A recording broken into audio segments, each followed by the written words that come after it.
Vamos à palavra de Deus então, Hebreus capítulo 9, versículos de 1 a 15. Ora, também a primeira tinha ordenanças de culto divino e um santuário terrestre, porque o tabernáculo estava preparado. O primeiro, que havia o candelabro e a mesa e os pães da proposição, ao que se chama o santuário. Mas depois do segundo véu estava o tabernáculo, que se chama Santo dos Santos, o que tinha o incensário de ouro e a arca da aliança coberta de ouro todo em redor, em que estava um vaso de ouro que continha o maná e a vara de Arão que tinha florescido e as tábuas da aliança. Sobre a arca, os querubins da glória que faziam sombra no propiciatório, das quais coisas não falaremos agora particularmente. Ora, estando estas coisas assim preparadas, a todo o tempo entravam os sacerdotes no primeiro tabernáculo, cumprindo os serviços. Mas no segundo, só o sumo sacerdote, uma vez no ano, não sem sangue, que oferecia por si mesmo e pelos pecados por ignorância do povo, dando nisto a entender o Espírito Santo que ainda o caminho do santuário não estava descoberto, enquanto se conservava em pé o primeiro tabernáculo, que é uma alegoria para o tempo presente em que se oferece dons e sacrifícios, e quanto à consciência não podem aperfeiçoar aquele que faz o serviço, consistindo somente em comidas e bebidas e várias abluções e justificações da carne impostas até o tempo da correção. Mas vindo Cristo, o sumo sacerdote dos bens futuros, por um maior e mais perfeito tabernáculo, não feito por mãos, isto é, não desta criação, nem por sangue de bodes e bezerros, mas por seu próprio sangue, entrou uma vez no santuário, havendo efetuado uma eterna redenção. Porque se o sangue dos touros e bodes e a cinza de uma novilha aspergida sobre os imundos os santifica, quanto mais a purificação da carne, quanto mais o sangue de Cristo, que pelo Espírito eterno se ofereceu a si mesmo, imaculado a Deus, purificará as vossas consciências das obras mortas para servires ao Deus vivo. E por isso é mediador de um novo testamento, que intervindo a morte para a remissão das transgressões que havia debaixo do primeiro testamento, os chamados recebam a promessa da herança eterna. Pai querido, em nome de Jesus, estamos aqui diante da Tua palavra, sob o governo do Teu Espírito Santo. Vem nos ajudar a compreender a Tua palavra nessa manhã e nos leva mais fundo, mais para perto do Senhor, através da Sua palavra, em nome de Jesus. Amém e amém. Queridos, a gente segue com a nossa jornada nas parábolas da Bíblia, e a gente olha aqui para a carta aos Hebreus, e a gente talvez não esteja vendo uma parábola. Na verdade, o que a carta aos Hebreus está relatando é algo do Velho Testamento. Então a parábola aqui, se é nos permitido entrar nesse mistério, é o próprio tabernáculo de Moisés. Entre as parábolas do Velho Testamento, há autores que consideram o próprio tabernáculo e quase tudo que existe no Velho Testamento como uma grande parábola que se cumpre, que se faz entender no Novo Testamento. Então, primeiro a gente precisa, eu tenho falado sobre isso, que é uma parábola, que é colocar em paralelo realidades do cotidiano para se transmitir uma ideia, aquela que se deseja transmitir, aquela que se deseja ensinar. Existem outras figuras de linguagem dentro do contexto da Bíblia e especialmente da hermenêutica bíblica.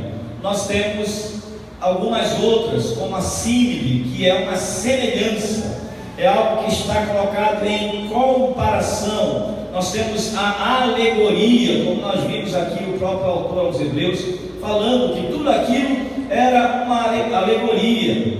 Na verdade, as parábolas da Bíblia, você vai encontrar sementes, por exemplo, para as parábolas da Bíblia.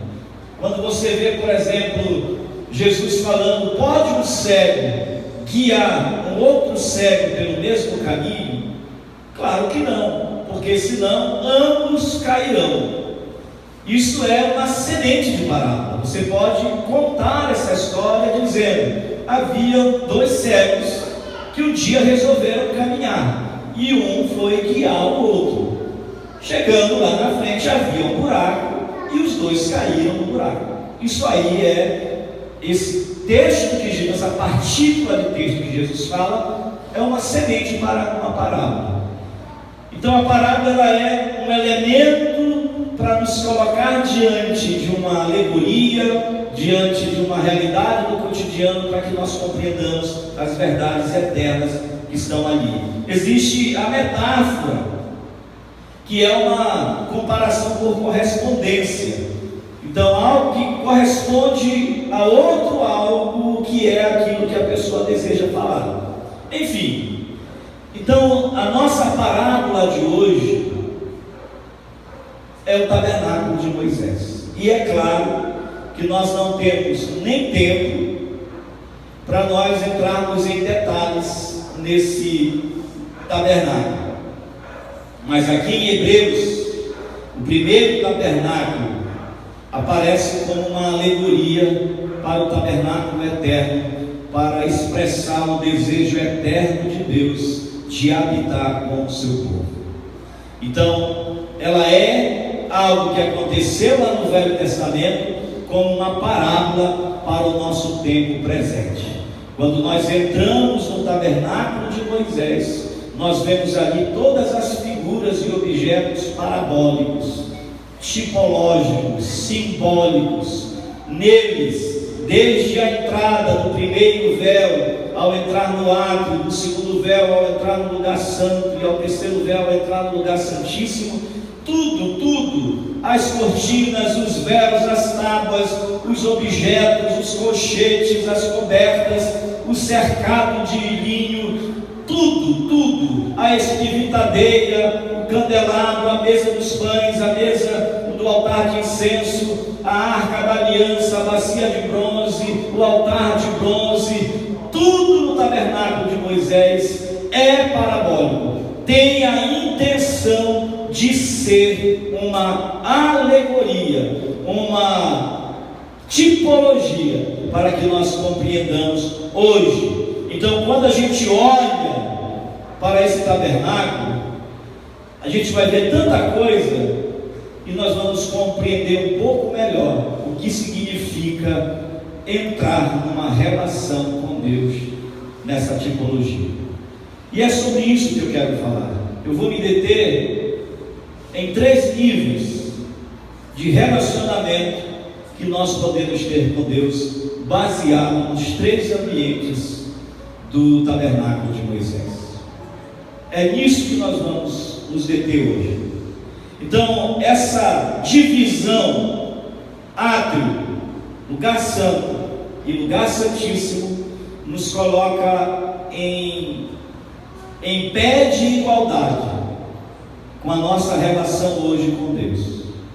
Se não, vejamos. Primeiro, haviam 3 véus, primeiro os 3 ambientes.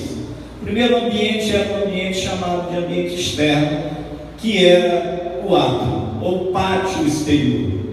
Nesse pátio, para você entrar, para que alguém entrasse nele, havia um véu, havia todo um cercado de linho, sustentado por 60 colunas, que ninguém poderia entrar ali a não ser o sacerdote. E eles entravam, então todo o povo vinha trazer as suas ofertas, os seus carneiros, os seus cordeiros, à porta, e ficava à entrada do primeiro véu. Os 3 véus representam aquilo que Jesus falou um dia, dizendo: eu sou o caminho, a verdade e a vida. O primeiro véu é Jesus como caminho. Ele é quando nós, e eu acho lindo isso, Porque geralmente nós procuramos os caminhos. Quando você está perdido, você procura um caminho. Não é verdade? No caso de Jesus, não. Nós estávamos perdidos. Foi o caminho que nos procurou. Foi o caminho que nos achou. Nós fomos achados pelo caminho. É como se você tivesse totalmente perdido, cego, e quando você abrisse o olho, você estava diante do caminho, porque não foi você quem achou o caminho, mas foi o caminho que achou você. Por isso a Bíblia diz que Deus fará um caminho onde não há caminho. Então, nesse primeiro véu, quando a gente atravessa, é a nossa primeira experiência com Deus. A gente entra para o átrio, a gente entra e se dá conta que ali tem um altar de bronze, onde era sacrificado os animais para ser oferecido por oferta de remissão e de redenção pelo povo de Israel. Esse altar me mostra Jesus e o seu sacrifício na cruz do Calvário. É quando a gente se dá conta que todos os nossos recursos, que todas as nossas estratégias, que tudo que nós temos não dá conta para nos salvar. E aí a gente se depara com o sacrifício de Jesus. É aquele dia em que você foi impactado pela presença de Deus e Ele revelou a você que você custa caro, que você não é um João ninguém, que você não é um qualquer na vida, que você não é um ser desprezível, mas que você custou o alto preço do sangue do Cordeiro de Deus, que Ele comprou você para redimir você com o seu próprio sangue lá na cruz do Calvário. Então esse primeiro objeto, esse primeiro ambiente que é o átrio, nos leva à nossa experiência de salvação, à nossa experiência de redenção. O segundo objeto ali dentro desse espaço era a bacia de bronze, que simboliza a santificação. Era onde os sacerdotes se lavavam para oficiar ali no tabernáculo. É o símbolo de santificação. Santificação, queridos, é um processo que começa no dia em que nós nos deparamos com o sacrifício de Jesus. A santificação, nós não nos santificamos para sermos salvos. Entenderam? A gente não se santifica para ser salvo. Se você acha que você vai se santificar para ser salvo, você ainda não foi salvo. Nós somos salvos para nos santificar. A primeira ação não é a santificação, é a remissão. Nós fomos remidos, nós não damos conta, nós não temos condições de pagar pela nossa salvação. Ele já pagou lá na cruz do Calvário, derramou seu sangue, nos adquiriu, nos comprou para a salvação, e nós fomos então chamados para a santificação. Aí nós entramos num processo de lavagem. Lá no grego, no Novo Testamento, você tem 3 palavras para a santificação: é o cátaros, o kadosh e o hagios. O kadosh do Velho Testamento, que a gente herda do Velho Testamento, que é santo, santificação, limpo, puro. A outra versão diz que a santificação é um processo de se livrar de dívidas. O pecado é uma dívida, e com o perdão dos nossos pecados nós somos livres dessa dívida.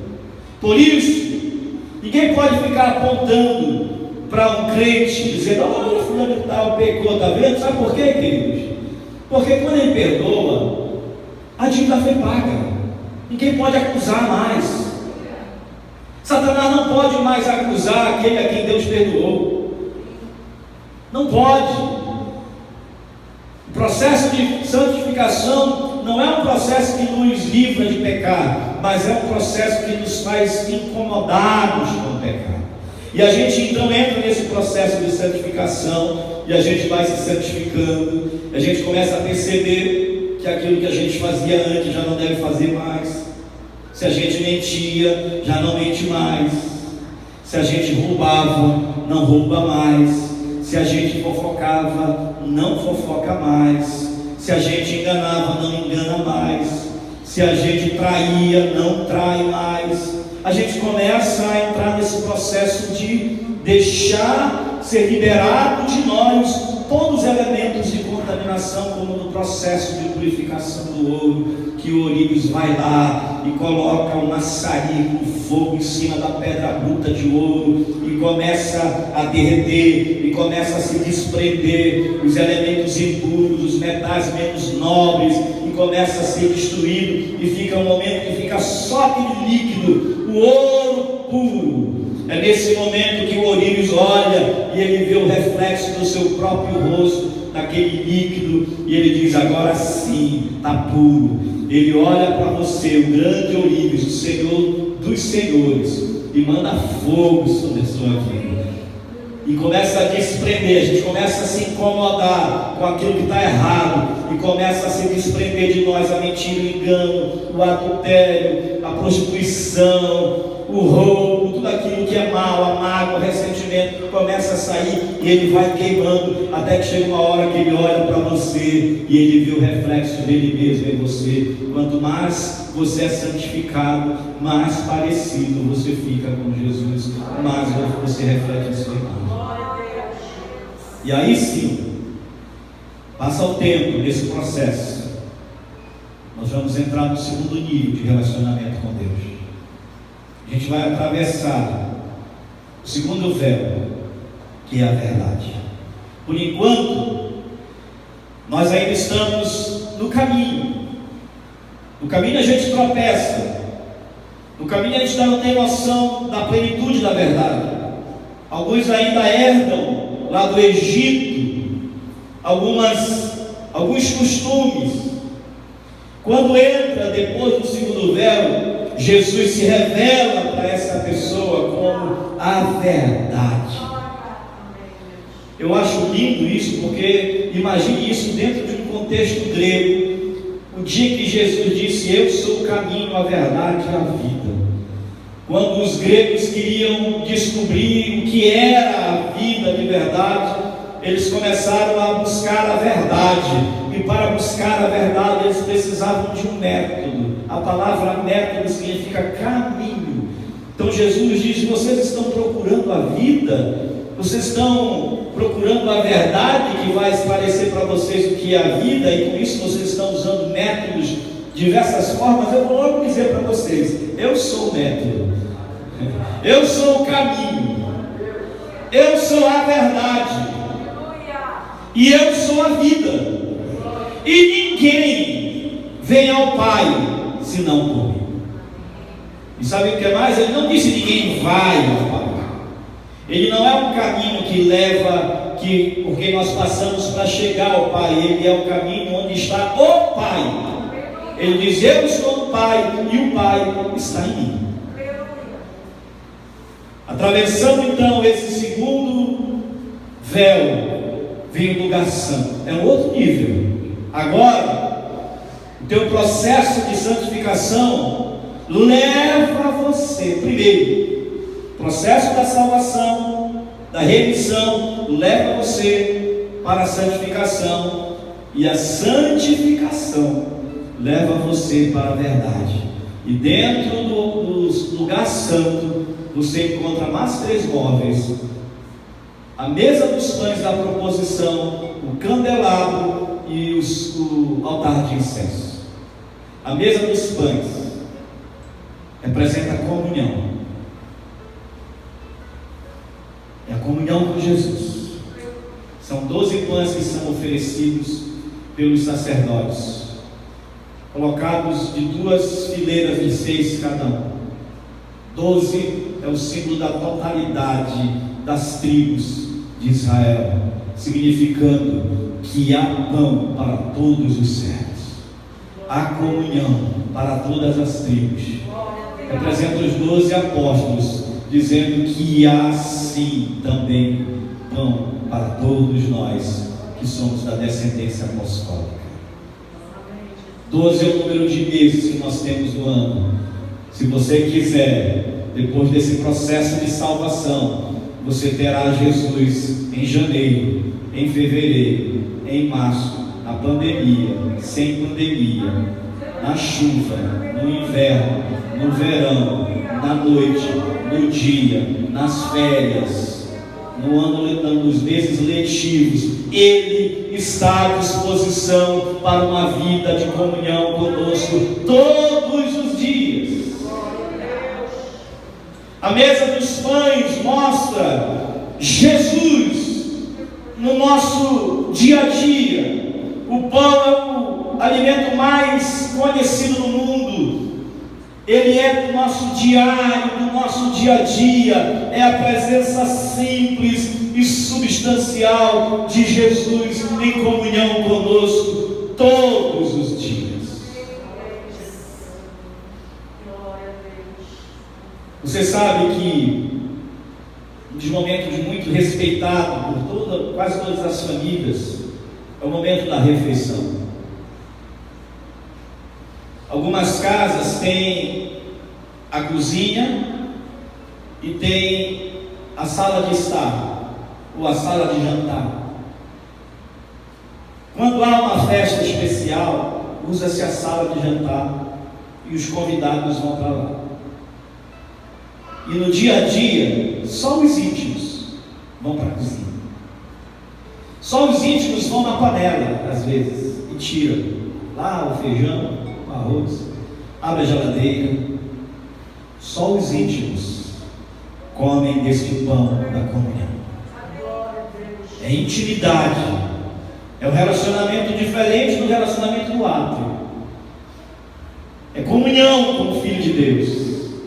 É Jesus naquele cheiro agradável de pão. Por isso ele diz: não foi Moisés quem vos deu o verdadeiro pão, mas sim o vosso Pai que está nos céus. Ele vos deu o verdadeiro pão. Eu sou o pão da vida. Tinha o candelabro numa riqueza de detalhes fantásticos. Uma peça feita de ouro batido. Era a única luz que existia dentro do santuário. No átrio, a luz que ilumina ali ainda é a luz do sol. Significa dizer que lá no átrio nós ainda estamos desenvolvendo entre uma vida natural, iluminados pelo sol deste mundo, debaixo deste céu, vivendo as coisas deste mundo. Quando a gente entra aqui, não. Tudo é diferente. Primeiro, que aqui dentro não tem bronze. Sabe por que não tem bronze? Primeiro, porque bronze é símbolo de julgamento lá no altar de bronze.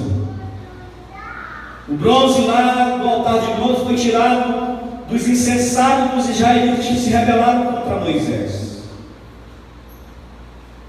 Aqui dentro não tem julgamento. Aqui dentro tem comunhão. Lá fora tem a bacia de bronze com os espelhos das mulheres que serviam a entrada do tabernáculo. Símbolo de exposição, em que os sacerdotes tinham que se ver para se limpar. Aqui dentro não. Aqui dentro tudo é Jesus. E a única luz que brilha aqui dentro é a luz do candelabro. O candelabro é o símbolo de Jesus. É uma haste central com 6 hastes laterais. É Jesus brilhando, e nós todos ligados nele podemos também brilhar. É o símbolo do testemunho e da revelação. Para que houvesse luz, tinha que haver azeite.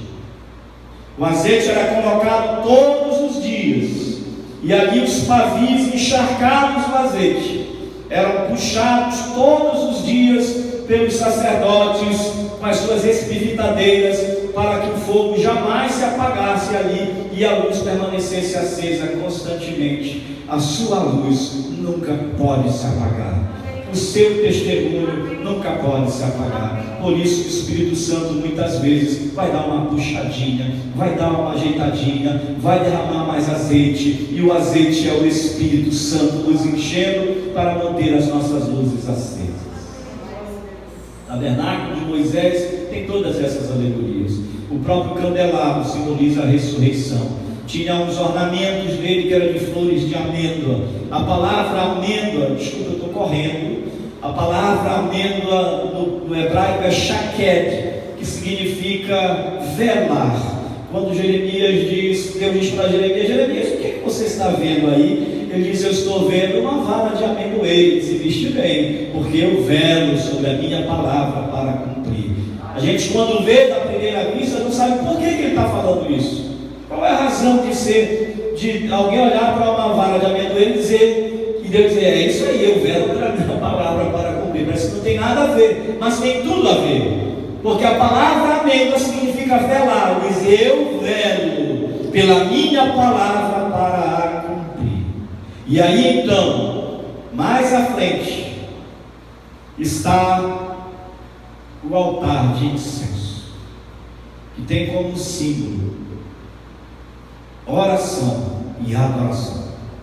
Se a mesa dos pães era horizontal, como símbolo de que era para ser usado pelos homens, é a nossa comunhão com Deus e com os irmãos, o altar de incenso é exclusivo, é vertical, é o nosso relacionamento com os céus, não é para o nosso deleite, é para o deleite dele. Ele nos deu o pão e nós lhe damos a adoração. Ele nos dá Jesus e nós lhe damos a adoração. Estamos nesse terceiro nível, é o nível da comunhão.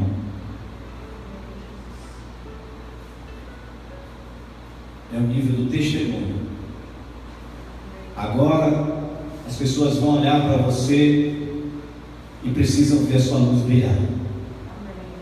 Agora já não é mais o momento de dizer é porque eu sou novo convertido, é porque eu estou no processo. Agora você já entrou no lugar santo. Agora a sua comunhão com Deus está sendo sustentada pela presença de Jesus em você. As pessoas precisam ver a sua luz brilhar, porque agora você é um adorador do Senhor. E até como adorador, você tem 3 níveis de adoração, representado pelas três substâncias que se utilizava para fazer o incenso: estoraque, onixa e galba. Ou estoraque, galba e onixa. Eram 3 elementos da natureza que foram usados para fazer a essência do incenso. Estoraque oficinado, significa gota, porque esse era um arbusto que se desprendia dele o seu perfume.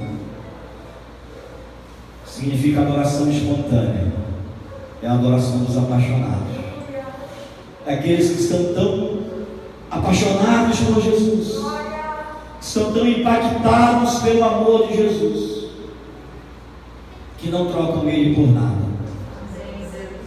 Eles andam na rua, eles sentem Jesus.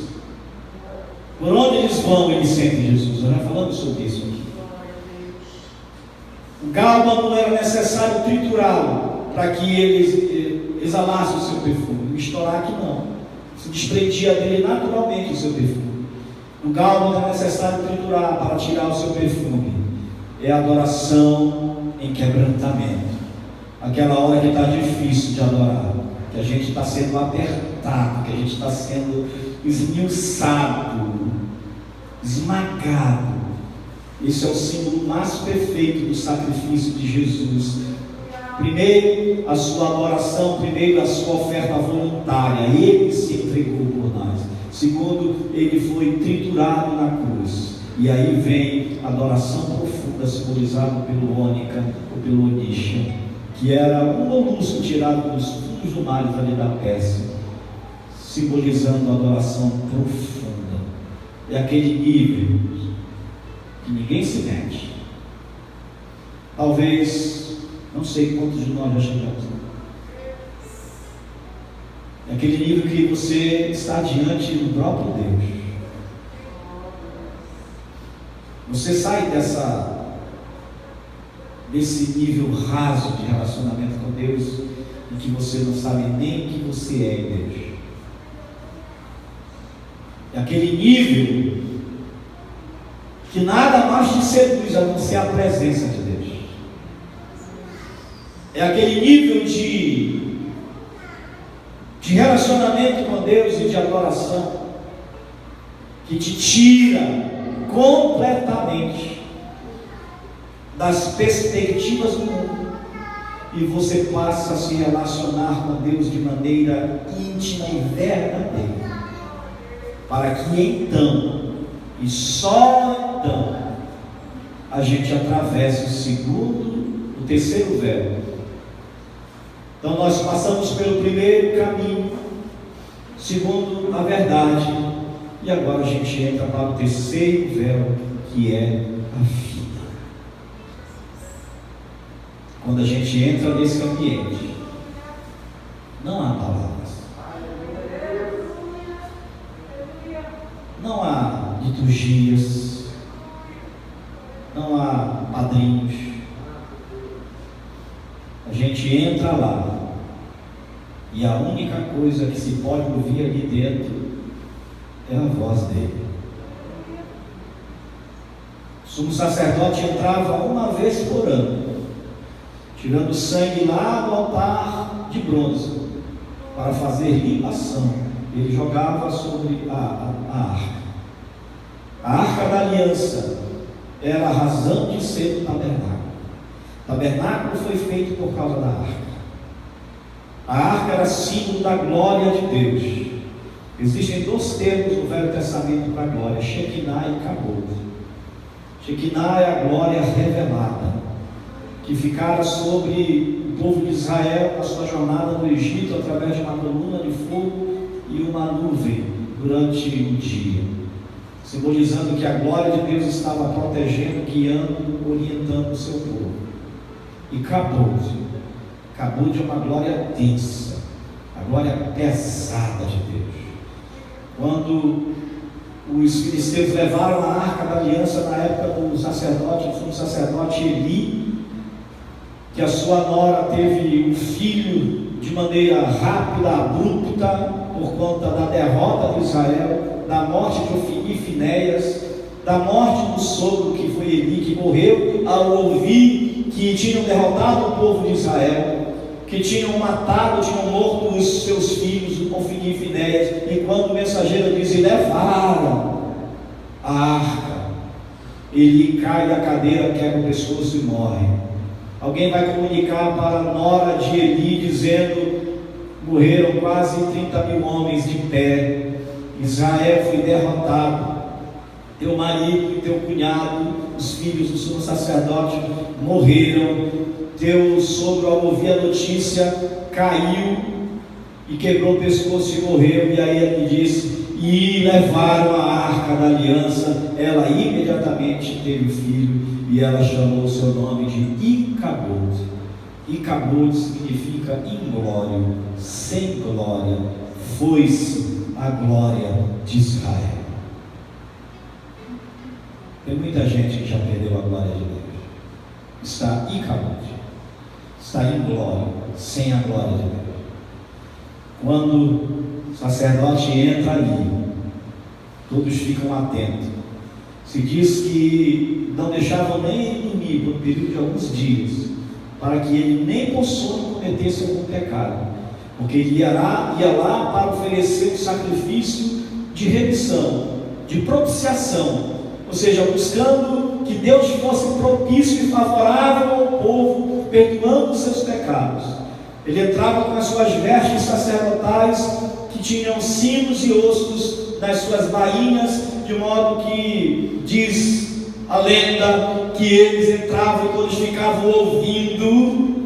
Quando eles se movimentavam e ouviam o som dos sinos batendo contra os ossos, é que ele estava vivo. Caso ele morresse lá dentro, o povo ficava desesperado, porque não havia perdão. Esse é o lugar de vida ou morte. Quando você entra aí nesse lugar, lá você vai encontrar, além da arca, dentro da arca, 3 coisas: a tábua da lei, as tábuas da lei, o maná no deserto e a vara de Arão que floresceu. Os 3 apontam para Jesus. Jesus é o verbo vivo, é a palavra viva, é a graça, é a lei revestida de graça. Ele é o pão vivo que desceu do céu, e Ele é a ressurreição e a vida. Nesse ambiente, querido, não dá nem para entrar de cabeça erguida. A única coisa que a gente faz é se encurvar e ouvir a voz de Deus, que falava por entre os querubins. A tampa da arca chamava-se caporete, significa propiciatório. Era onde Deus era favorável, onde o favor de Deus se manifestava. Agora deixa eu dizer uma coisa para vocês: só quem entrava lá era o sumo sacerdote. Mas vindo Cristo, o Cordeiro de Deus, com a sua morte, uma vez por todas, abriu um novo e vivo caminho. O véu do templo se rasgou, o véu do Santo dos Santos se abriu, e Ele nos convida a atravessarmos o átrio, a atravessarmos o lugar santo e entrarmos no lugar santíssimo, profunda comunhão com a sua presença, onde a palavra de Deus é apresentada pelas tábuas da lei, passa a ser um grande tesouro para nós, onde Cristo é o nosso alimento, onde Cristo é a nossa substância, o nosso sustento, e onde a ressurreição de Cristo é celebrada e é real. É isso que nós celebramos no dia da ceia. Coloque-se em pé, por favor.